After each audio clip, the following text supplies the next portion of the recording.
بسم الله الرحمن الرحیم. السلام علیکم ګرانو مینوال، زم ستاسو ورور ستاسو ملګری محمد اویس خان د جټ ټامینس له طرفه نه یو نوی ویډیو کې تاسو سره حاضر شوی یم. په دې ویډیو کې موږ سره موجود دی زموږ ورور عاقب بھائی چې هغه تاسو ان شاء الله ښایسته غزلې وړاندې کوي. د غزلو اورېدو مخکې تاسو زموږ د یو ریکویسټ دی، تاسو اوسه پورې زموږ د یوټیوب چینل سبسکرایب کړی نه وي، د سبسکرایب بټن باندې کلیک کړئ او د بیل آیکن سره پریس کړئ. دې سره به تاسو زموږ د هرې نوې ویډیو نوټیفیکیشن ملاویږي. تاسو عاقب بھائی.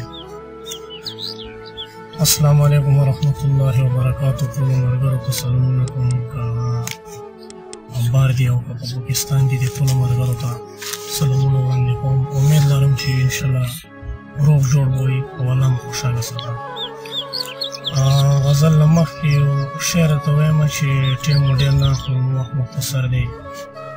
چې خوار بشي په ژوند کې د غم ښکار بشي، خوار بشي په ژوند کې د غم ښکار بشي، مکړه محبت په زړه بیمار بشي.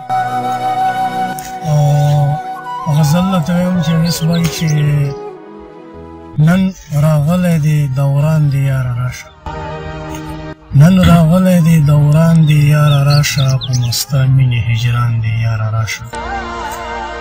بېلتانه د لاسه ډېر یم جړېدلی، نن په اوښکو مې چشمان دی یاره راشه. او زه دې هغسې زړو لارو ته ګورم، ډېر مې ستا لیدو ارمان دی یاره راشه.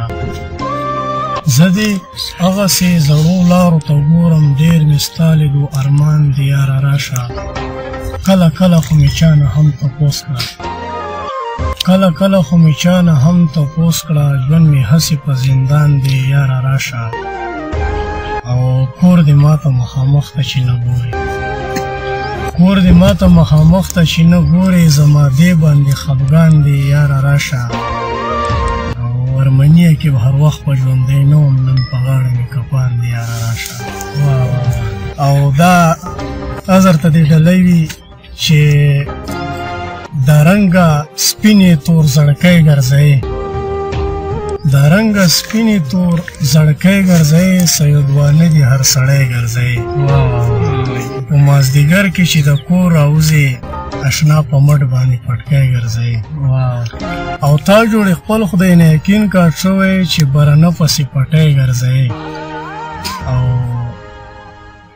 دا خلک څنګه تا نه ښه ووایي، دا خلک څنګه تا نه ښه ووایي، ته چې رقیب ځان سره سپی ګرځوې.